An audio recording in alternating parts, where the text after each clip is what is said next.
जीवित बंधन बाबा की जय। जीवित पुत्री का व्रत कथा देखिए जा।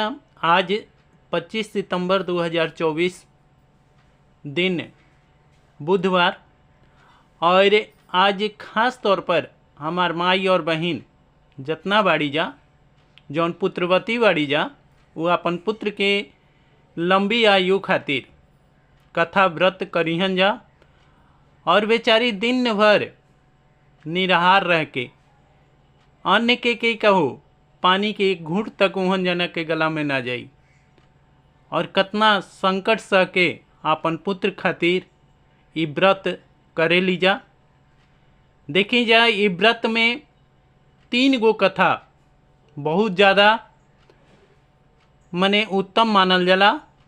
जौना में एगो कथा धौम्य ऋषि से द्रौपदी आपन पुत्र के लंबी आयु खातिर कथा पूछे गई रही, और वही कथा में जीवित बंधन बाबा जौना के जीवित मूत वाहन नामक से जानल जाला, उनकरे आकृति बनावल जाला मूज से, जौन खरपतवार कहल जाला हमनी के भोजपुरी में। और उनके आकृति बना के भगवान विष्णु के समर्थ रख के और कथा के आरंभ कइल जाला। जौना में कथा सबसे ज़्यादा अति उत्तम चिल्हो सियारिन के कथा बा, जौन शायद ही ऐसन कोनो हमनी के माई बहन होखियन जा जिला आरा से लेके भोजपुर, गोपालगंज, छपरा सब केहू ई कथा के सुनेला और कथा के जानेला, और सब केहू तरकीबन ई कथा सुनला के बाद ही अपन व्रत के पूर्ण समझेला। आई जा चिल्हो सियारिन के ही कथा हम रौरा सभे खातिर लेके आयल बनी। और कथा ऐसे बा कि एक बार एगो गांव में एगो बर के पेड़ रहे।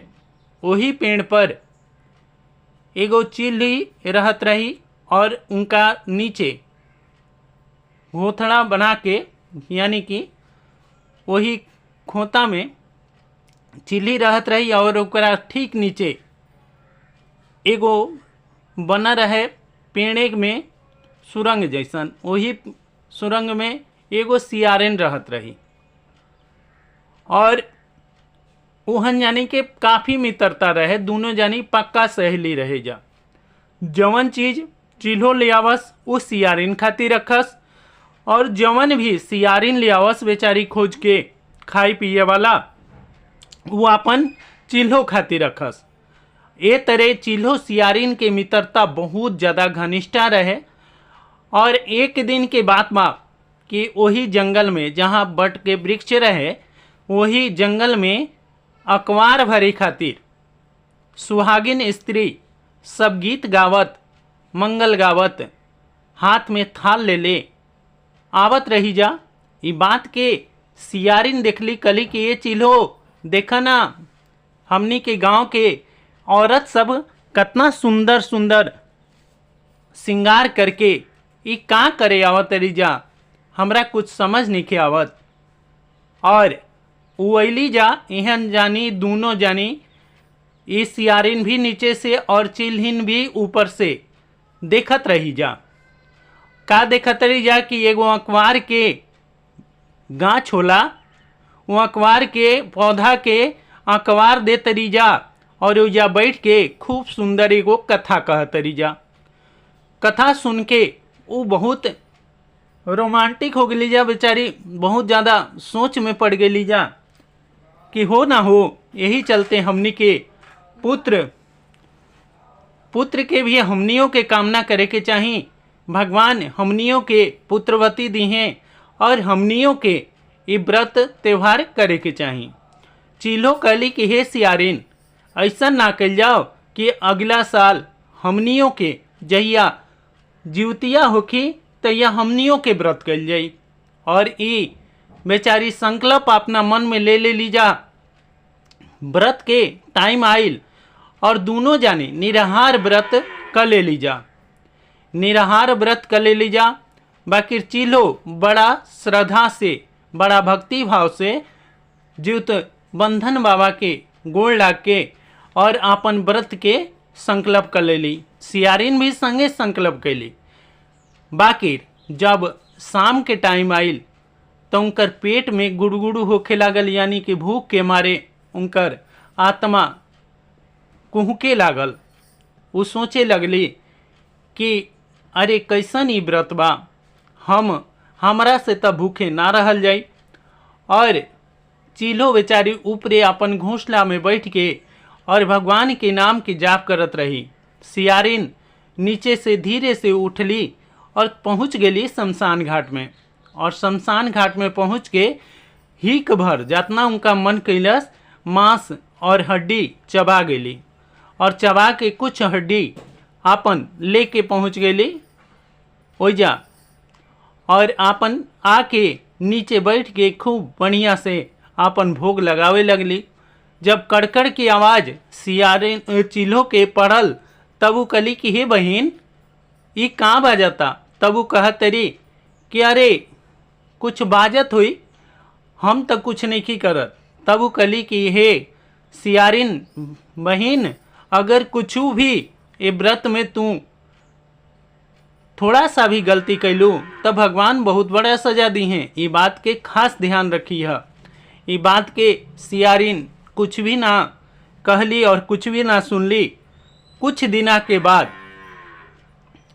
चिल्हो के पुत्र भैलन जा और सियारिन के भी पुत्र भैलन जा। बाकी फर्क अतने भइल कि पुत्र दोनों जना के भैलन जा, बाकी सियारिन के जौन पुत्र होखत रहे यानी कि जौन बच्चा होत रहे वो बच्चा मर जात रहे। और चिल्हो के जौन बच्चा रहे वो बहुत ही स्वस्थ सुंदर और आपन वो बेचारा खूब सुंदर खूब स्वस्थ रहस। ये बात के सियारिन समझ ना सकत रही और रोज बैठ के रोवत रही कि हमार बच्चा तो हो कहतन सा, बाकी हमार बच्चा मृत्यु के प्राप्त हो जाता सा। वो चिल्हो से कली कि हे बहिन, ऐसन कौन कारण हो सकता कि तहार पुत्र होता सा, तहार बच्चा होता सा तो खूब सुंदर होता सा, बाकी हमार बच्चा मृत्यु के प्राप्त हो जाता सा। तब चिल्हो कली कि हे बहिन, तहरा याद बा कि पीछे हम तारा से कले रही कि तू कुछ उल्टा सीधा काम मत करिया। जौन ज्योतबंधन बाबा के जइया हमनी के व्रत के ले रही जा और हमरा जहाँ तक ख्याल बा कि तू ओ दिना मांस भक्षण करके आई रहू शमशान घाट से, का ये बात सही बा। तब सियारिन रो के कहे लगली कि हे बहिन, हमरा से बहुत भारी गलती हो गई और अब हमरा याद पड़ता कि यही कारण हमार बच्चा मृत्यु के प्राप्त हो जाता है। सब चिल्हो कली कोनो बात ना, ज्योतबंधन बाबा के नाम ला और ज्योतबंधन बाबा अगर चाहिए तब फिर से तू व्रत कर और नियम से कर।